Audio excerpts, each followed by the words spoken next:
हिंदी उर्दू की कालजयी कहानियों के चैनल में आपका स्वागत है। आज सुनिए सादत हसन मंटो जी की लिखी हुई कहानी खोल दो। ये कहानी विभाजन के ऊपर लिखी हुई कहानियों में से सर्वश्रेष्ठ कहानियों में से एक मानी जाती है। प्रस्तुत है उनकी कहानी खोल दो। अमृतसर से स्पेशल ट्रेन दोपहर 2 बजे को चली और 8 घंटों के बाद मुगलपुरा पहुंची। रास्ते में कई आदमी मारे गए, मुतअद्दिद जख्मी हुए और कुछ इधर उधर भटक गए। सुबह 10 बजे कैंप की ठंडी ज़मीन पर जब सिराजुद्दीन ने आंखें खोलीं और अपने चारों तरफ मर्दों, औरतों और बच्चों का एक मुतलातिम समुंदर देखा तो उसकी सोचने समझने की कुव्वतें और भी ज़ईफ़ हो गईं। वो देर तक गदले आसमान को टकटकी बांधे देखता रहा। यूं तो कैंप में हर तरफ शोर बरपा था, लेकिन बूढ़े सिराजुद्दीन के कान जैसे बंद थे। उसे कुछ सुनाई नहीं देता था।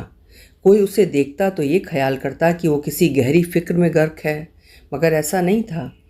उसके होशो हवास शल थे। उसका सारा वजूद खला में मुअल्लक था। गदले आसमान की तरफ बगैर किसी इरादे के देखते देखते सिराजुद्दीन की निगाहें सूरज से टकराईं।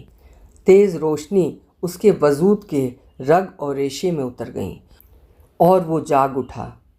ऊपर तले उसके दिमाग पर कई तस्वीरें दौड़ गईं। लूट, आग, भागम भाग, स्टेशन, गोलियां, रात और सकीना। सिराजुद्दीन एकदम उठ खड़ा हुआ और पागलों की तरह उसने अपने चारों तरफ फैले हुए इंसानों के समुंदर को खंगालना शुरू किया। पूरे 3 घंटे वो सकीना सकीना पुकारता कैंप में खाक छानता रहा, मगर उसे अपनी जवान इकलौती बेटी का कोई पता न मिला। चारों तरफ एक धांधली सी मची थी। कोई अपना बच्चा ढूंढ रहा था, कोई माँ, कोई बीवी और कोई बेटी। सिराजुद्दीन थक हार कर एक तरफ बैठ गया और हाफिज़े पर जोर देकर सोचने लगा कि सकीना उससे कब और कहाँ जुदा हुई। लेकिन सोचते सोचते उसका दिमाग सकीना की माँ की लाश पर जम जाता, जिसकी सारी अंतड़ियाँ बाहर निकली हुई थीं। इससे आगे वो और कुछ न सोच सकता। सकीना की माँ मर चुकी थी। उसने सिराजुद्दीन की आंखों के सामने दम तोड़ा था, लेकिन सकीना कहाँ थी जिसके मुत्तलिक उसकी माँ ने मरते हुए कहा था, मुझे छोड़ो और सकीना को लेकर जल्दी से यहाँ से भाग जाओ। सकीना उसके साथ ही थी। दोनों नंगे पांव भाग रहे थे। सकीना का दुपट्टा गिर पड़ा था। उसे उठाने के लिए उसने रुकना चाहा था, मगर सकीना ने चिल्लाकर कहा था, अब्बा जी छोड़िए, लेकिन उसने दुपट्टा उठा लिया था। ये सोचते सोचते उसने अपने कोट की उभरी हुई जेब की तरफ देखा और उसमें हाथ डालकर एक कपड़ा निकाला। सकीना का वही दुपट्टा था, लेकिन सकीना कहाँ थी? सिराजुद्दीन ने अपने थके हुए दिमाग पर बहुत जोर दिया, मगर वो किसी नतीजे पर नहीं पहुंच सका। क्या वो सकीना को अपने साथ स्टेशन तक ले आया था? क्या वो उसके साथ ही गाड़ी में सवार थी? रास्ते में जब गाड़ी रोकी गई थी और बलवाई अंदर घुस आए थे, तो क्या वो बेहोश हो गया था जो वो सकीना को उठा कर ले गए? सिराजुद्दीन के दिमाग में सवाल ही सवाल थे। जवाब कोई भी नहीं था। उसको हमदर्दी की ज़रूरत थी, लेकिन चारों तरफ जितने भी इंसान फैले हुए थे, सबको हमदर्दी की ज़रूरत थी। सिराजुद्दीन ने रोना चाहा, मगर आंखों ने उसकी मदद ना की। आंसू जाने कहाँ गायब हो गए थे। 6 रोज़ के बाद जब होशो हवास किसी कदर दुरुस्त हुए, तो सिराजुद्दीन उन से मिला जो उसकी मदद करने के लिए तैयार थे। 8 नौजवान थे जिनके पास लारी थी, बंदूकें थीं। सिराजुद्दीन ने उनको लाख लाख दुआएं दी और सकीना का हुलिया बताया। गोरा रंग है और बहुत ही खूबसूरत है। मुझ पर नहीं, अपनी माँ पर थी। उम्र 17 बरस के करीब है। आंखें बड़ी बड़ी, बाल स्याह, दाहिने गाल पर मोटा सा तिल। मेरी इकलौती लड़की है।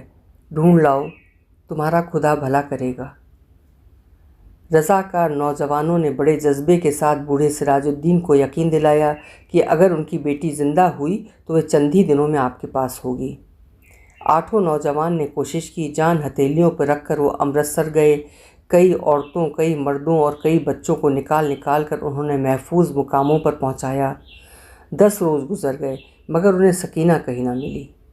एक रोज़ वो उसी खिदमत के लिए लारी पर अमृतसर जा रहे थे कि छर हरहटा के पास सड़क पर उन्हें एक लड़की दिखाई दी। लारी की आवाज़ सुनकर वो बिदकी और भागना शुरू कर दिया। रज़ाकारों ने मोटर रोकी और सबके सब उसके पीछे भागे। एक खेत में उन्होंने लड़की को पकड़ लिया। देखा तो बहुत खूबसूरत थी, दाहिने गाल पर मोटा तिल था। एक लड़के ने उससे कहा, घबराओ नहीं, क्या तुम्हारा नाम सकीना है? लड़की का रंग और भी जर्द हो गया।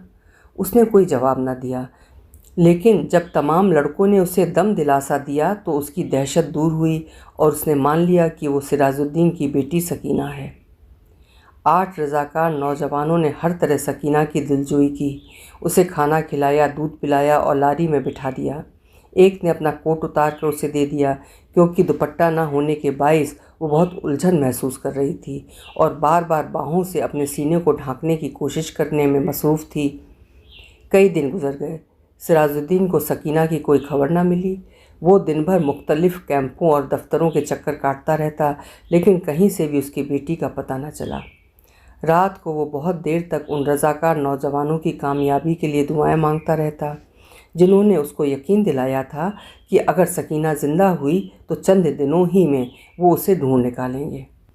एक रोज़ सिराजुद्दीन ने कैंप में उन नौजवान रज़ाकारों को देखा। लारी में बैठे थे। सिराजुद्दीन भागा भागा उनके पास गया। लारी चलने ही वाली थी कि उसने पूछा, बेटा, मेरी सकीना का पता चला? सबने यक जबान होकर कहा, चल जाएगा, चल जाएगा, और लारी चला दी।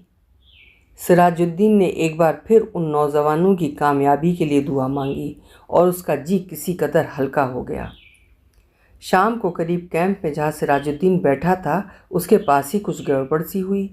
4 आदमी कुछ उठा कर ला रहे थे। उसने दरियाफ्त किया तो मालूम हुआ कि एक लड़की रेलवे लाइन के पास बेहोश पड़ी थी। लोग उसे उठा कर लाए हैं। सिराजुद्दीन उनके पीछे पीछे हो लिया। लोगों ने लड़की को अस्पताल वालों के सुपुर्द किया और चले गए। कुछ देर वो ऐसे ही अस्पताल के बाहर गड़े हुए लकड़ी के खंभे के साथ लगकर खड़ा रहा। फिर आहिस्ता आहिस्ता अंदर चला गया। कमरे में कोई भी नहीं था। एक स्ट्रेचर था जिस पर एक लाश पड़ी थी। सिराजुद्दीन छोटे छोटे कदम उठाता उसकी तरफ बढ़ा। कमरे में दफ़अतन रोशनी थी। सिराजुद्दीन ने लाश के जर्द चेहरे पर चमकता हुआ तिल देखा और चिल्लाया, सकीना! डॉक्टर ने, जिसने कमरे में रोशनी की थी, सिराजुद्दीन से पूछा, क्या है? सिराजुद्दीन के हलक में सिर्फ इस कदर निकल सका, जी मैं इसका बाप हूँ। डॉक्टर ने स्ट्रेचर पर पड़ी हुई लाश की तरफ देखा, उसकी नब्ज़ टटोली और सिराजुद्दीन से कहा, खिड़की खोल दो। सकीना के मुर्दा जिस्म में जुम्बिश पैदा हुई। बेजान हाथों से उसने इज़ारबंद खोला और शलवार नीचे सरका दी। बूढ़ा सिराजुद्दीन खुशी से चिल्लाया, जिंदा है, मेरी बेटी जिंदा है। डॉक्टर सर से पैर तक पसीने में गर्क हो गया। अभी आप सुन रहे थे सादत हसन मंटो की लिखी हुई कहानी खोल दो। भारत पाक बंटवारे का भयानक मंजर रोंगटे खड़ा कर देने वाला है। फिर मिलेंगे किसी उम्दा कहानी के साथ। आपका समय शुभ हो।